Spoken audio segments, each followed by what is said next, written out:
Today I'm going to talk about some work that I've done titled Deep Generative Classification of Blood Cell Morphology. So why do we want to look at blood cells? So blood is like a window into a patient's health, and white blood cells in particular tells us clues about the immune system. And by looking at them, we can detect things such as infections, allergies, and even cancers like leukemia. However, the current way this is done is experts can manually look at blood cells through a microscope, which is of course slow and labor intensive and requires like the scarce and very trained experts to do this. But even trained experts can differ in their predictions for some hard cases.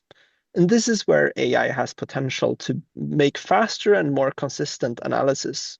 But of course, there's a problem.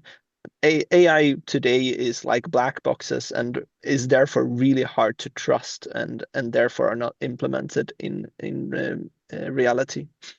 So what I want to briefly show today is an overview of an AI model we have implemented that is more reliable, can handle unknown cases, is robust to domain shifts between hospitals, and also has some explainability capabilities. But I'll go in more into detail to that later. But first, I'm going to talk about the model. So we base this of a diffusion model, which is a generative model, which have shown recent years that like generative models are very powerful. And similar to like ChatGPT that can generate words, our model is a generative model but generates images. So how we do this is that we have images like this. So this is an image of a white blood cell in the middle and red blood cells in the background. And what we do is that we add noise to this image. And this is, of course, super easy to just adding noise to the image. And if we do this in several steps, we can end up with an image that is complete noise and doesn't contain any information of the real image. But this now can serve as our training data because now we can train a model to reverse this process, starting off from complete noise and remove a little bit of noise in each step so that in the end we end up with a synthetic but clean image. That is, it doesn't contain any noise, but it is synthetic in that it doesn't really correspond to a real image. It was just hallucinated by the model. And here is just a video showing how our model generates two of these images, a eosinophil to the left and a basophil to the right. And it iteratively just refines the image until it doesn't contain any noise anymore. And we even did a Turing test. So here is 9 generated images of different classes by our model. And what we did was that we tested 10 experts in the field, and they evaluated almost 3,000 images. However, they only had an accuracy of around 50% in distinguishing between real and synthetic images. In addition to this, they agreed with our model's intended class in almost 99% of the cases. All this is to show that our model can not only generate highly realistic images, but also images of the intended class that we prompt the model to generate. So how do we now turn this generative model into some kind of classifier? So if we have an image like this, we can first just feed this into some compression model, and this is just to make all the computations more efficient. But this is not really changing the model, but this is how the model works. So we first compress the model through this encoder, but then we add noise to the image. And we do this since we have a model that is essentially a noise removing model because we have trained it to remove noise in several steps. But the important thing here is that we know the noise we have added to the image.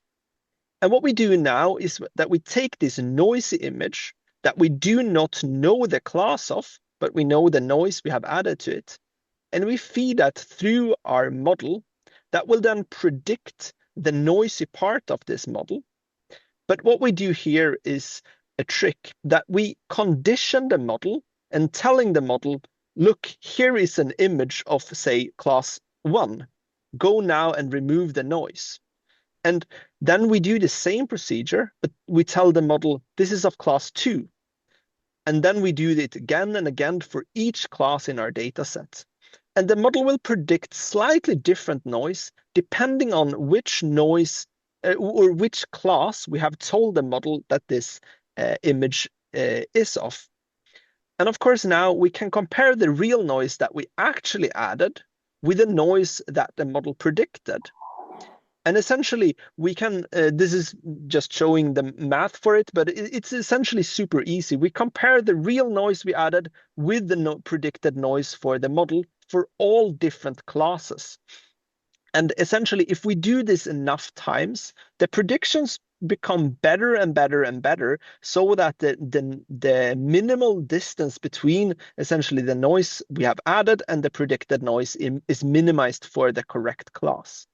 And when we do this, we end up with a really strong classifier. And sorry, and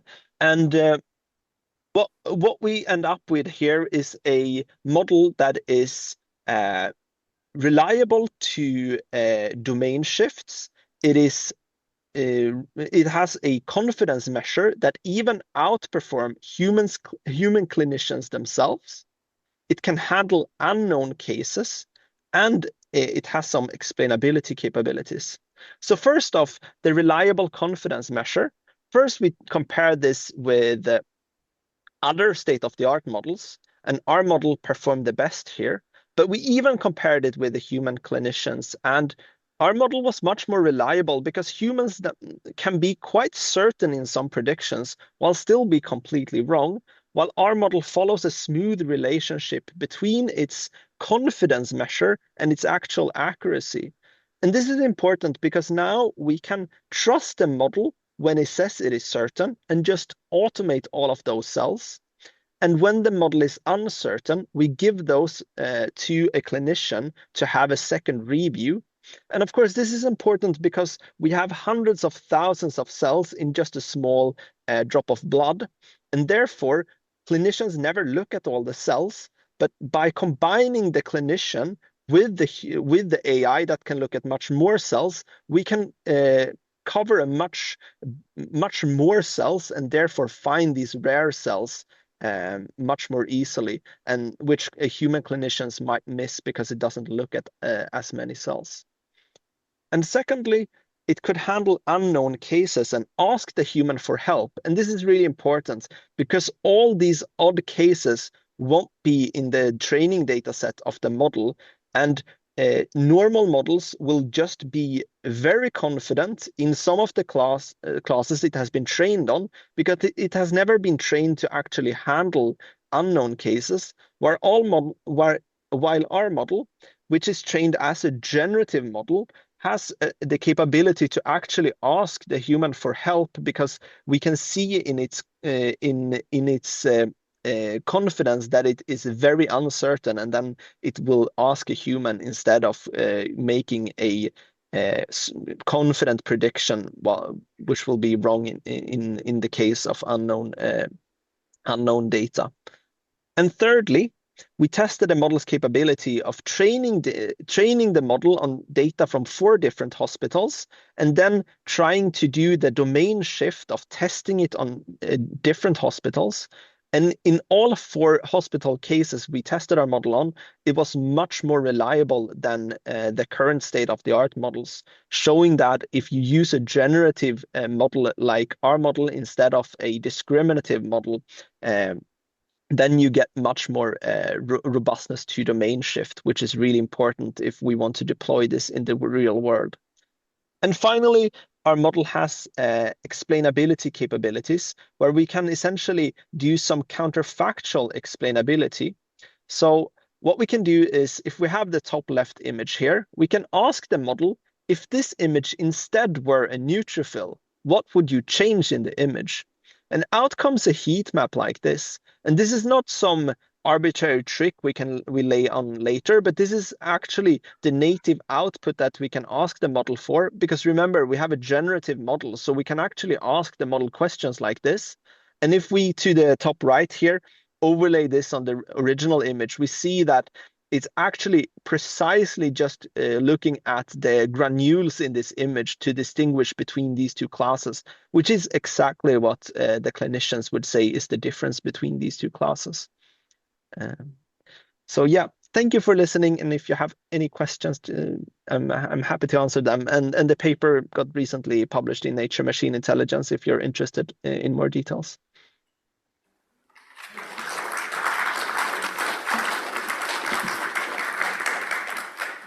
Thank you very much, Simon. That was fascinating, and congratulations on the paper in Nature Machine. Thank you. As well. It was really good to have. We have time for some questions. If anyone would like to ask a question, there is a question coming up, but while the mic is getting around there, I will ask, you mentioned hundreds of thousands of cells in a clinical sample. How long would it take your algorithm to check these and to identify? So essentially, this model is a bit slower than the traditional models. So if you do it sequentially, it's only processing around 5 cells a second.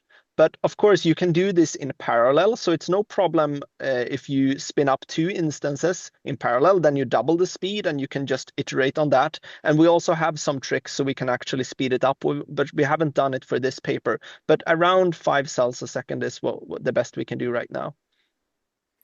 Okay, thank you. Yeah, thanks for a really interesting talk. Clarification point, when you were talking about the confidence level, are you just comparing the amount of noise? And I'm not a mathematician or computer, so I might be kind of simplifying this. Are you just comparing the noise you get out and going, well, this is what you put in. If we think it's this is the noise you get out, how different are they? Because they're not going to end up being exactly the same. That's the first question. The second one is also, have you just trained on normal blood cells, or are you training on particular types of abnormal blood cells like lymphoma or sickle cells or anything like that? So yes, the first question you asked about it's essentially looking at, in this like compressed space we're working in, we're essentially looking at the difference between the like real noise and the predicted noise in a mathematical like way, but it's essentially some kind of distance in this compressed space where we look at the difference between all the different classes and see if essentially one stands out from the cluster of all the other classes, or if they are more or less clustered together so that everything is essentially the same in this space. And for the second question, let me see, can you remind me of the question? Sorry. Are you just training it on normal lymphocytes and white blood cells? Or are you looking at different pathological sort of samples of white blood cells to extend your model further? Yeah, good. Essentially, it's both public data sets, which contain all different like diseases. Often it's like leukemia and stuff like that. But also we look at around 500,000 blood cells from Cambridge, from the Addenbrooke's Hospital here in Cambridge, where we have a bit more control, but it's still so anonymized that I actually don't know what's in the data set. Like, so it's, but we know from like the actual blood cells that there is blasts and so on. So we know that there are like unhealthy cells, but it's too anonymized for me to know the actual diagnosis on most of these cases, actually. Thank you for a super talk. If I go to Addenbrooke's and have my blood taken, by the time I get home again, on my chart, I can see all the results for a full blood count. And I think it's about 13 different items, as you showed there. But how on earth are they doing it now? Because the results come back in about an hour and a half. For the full blood count, or for the blood full smear? Blood count, yeah. Yeah, so for the full blood count, it's they essentially take a piece of your blood and they put it into this machine, which is essentially laser flow cytometry, where they shoot both the white blood cells, the red blood cells, and the platelets. They shoot them one by one through a laser, and they essentially look at how much, they call it forward scatter, and side fluorescence, which is essentially when you have your laser like this and you shoot the blood cells one by one, it's essentially how much does the cell block the laser, and they have a detector to check it, and then they have how much like of the laser is scattered to the side, and they essentially give you these like three-dimensional point cloud, and with each point being one cell. And then they can map like all the red cells to one cluster and all the white cells to another cluster and so on. And then they can count within those clusters how many cells you have and directly just give you the count. And that's a much faster way. But when you actually look at the blood cells like this under a microscope, you get a bit more reliable what type of cell it is. So both of them are good, but you usually do the blood smears if you want more detail, and the full blood count is to be a bit faster. Okay. Thank you very much. Okay, thank you very much, Simon. Good luck with the rest of your PhD. And are you, remember, are you taking this to a spin-off company or something? Read that. So yes, that is in the pipeline. We're actually spinning off our full blood count model, which is not this blood smear, but the model I talked about when we actually shoot the blood cells one by one. And then we try to incorporate this model into that as well, but that's stage 2. But essentially, it's a spin out. That's why I'm in London right now for the spin out company, to essentially look at the full blood counts and so on. So yes, we're trying to commercialize this. Good, very good. Well, I wish you every success with that. Thank you very much for talking to us.